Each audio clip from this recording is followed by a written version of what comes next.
Prinsip dasar pengorganisasian. Organisasi dapat didefinisikan sebagai sekelompok orang yang saling berinteraksi dan bekerja sama untuk merealisasikan tujuan bersama. Dengan demikian, maka dalam suatu organisasi minimum mengandung 3 elemen yang saling berhubungan, yaitu sekelompok orang, adanya sekelompok orang yang menggabungkan diri dengan suatu ikatan norma, peraturan, ketentuan, dan kebijakan yang telah dirumuskan, dan masing-masing pihak siap untuk menjalankan dengan penuh tanggung jawab. 4 pilar pengorganisasian. Pilar pertama, pembagian kerja. Pembagian kerja adalah upaya untuk menyederhanakan dari keseluruhan kegiatan dan pekerjaan yang mungkin saja bersifat kompleks menjadi lebih sederhana dan spesifik, di mana setiap orang akan ditempatkan dan ditugaskan untuk setiap kegiatan yang sederhana dan spesifik tersebut. Pilar kedua, pengelompokan pekerjaan. Setelah pekerjaan dispesifikan, maka kemudian pekerjaan-pekerjaan tersebut dikelompokkan berdasarkan kriteria tertentu yang sejenis.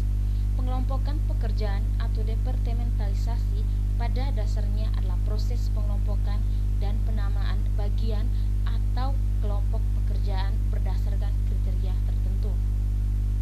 Pilar ketiga, penentuan relasi antar bagian. Hierarki adalah proses penentuan relasi antar bagian dalam organisasi, baik secara vertikal maupun secara horizontal. Pilar keempat, koordinasi. Koordinasi adalah proses dalam mengintegrasikan seluruh aktivitas dari berbagai departemen atau bagian dalam organisasi agar tujuan organisasi dapat tercapai secara efektif. Individu dan perilaku organisasi. Perilaku individu adalah sebagai suatu fungsi dari interaksi antara individu dengan individu lainnya atau individu dengan lingkungannya. Dan perilaku setiap individu itu sangat berbeda antara satu dengan yang lainnya. Perilaku individu dalam organisasi adalah bentuk interaksi antara karakteristik individu dengan karakteristik organisasi. Setiap individu dalam organisasi akan berperilaku berbeda satu dan lainnya. Karakteristik yang melekat pada individu terdiri dari ciri-ciri biografis, kepribadian, dan sikap. Biografis, umur berpengaruh terhadap bagaimana perilaku seorang individu, termasuk bagaimana kemampuannya untuk bekerja, merespon stimulus yang dilancarkan oleh individu lainnya. 2. Kepribadian. Psikofisik dalam diri individu yang menentukan penyesuaian diri dengan lingkungannya. Dia menambahkan bahwa kepribadian sebagai keseluruhan cara bagaimana individu beraksi dan berinteraksi dengan orang lain. 3. Sikap.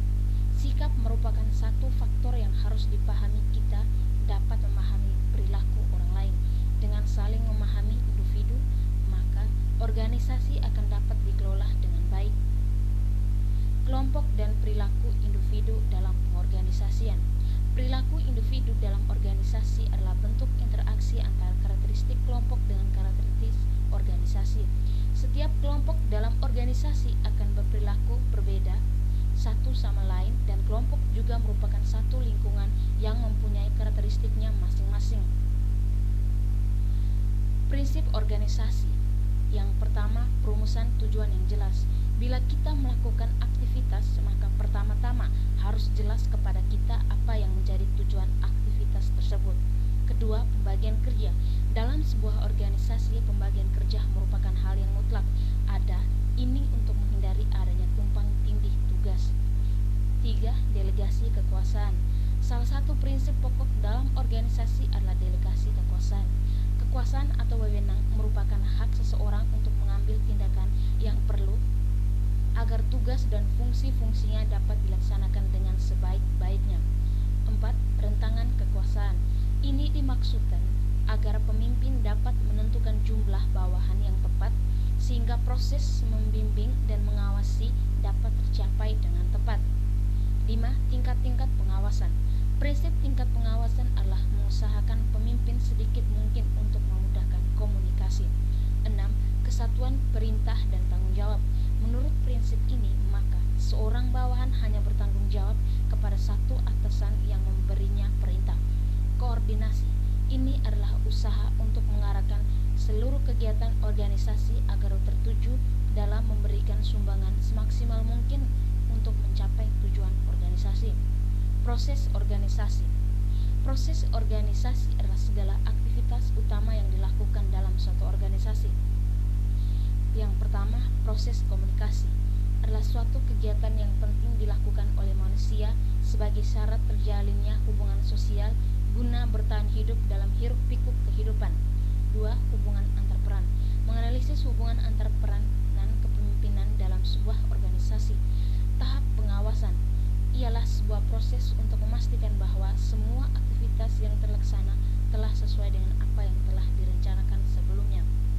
Dalam proses organisasi terdapat beberapa proses pendukung lainnya, yaitu proses memahami, proses pengambilan keputusan, dan pengambilan keputusan. Konsep dasar pengarahan. Konsep dasar pengarahan. Pengarahan adalah suatu proses pembimbingan, pemberian petunjuk, dan instruksi kepada bawahan agar mereka bekerja sesuai dengan rencana yang telah ditetapkan. Pengarahan mencangkup beberapa proses operasi standar, pedoman, dan buku panduan, bahkan manajemen berdasarkan sasaran. Tujuan pengarahan.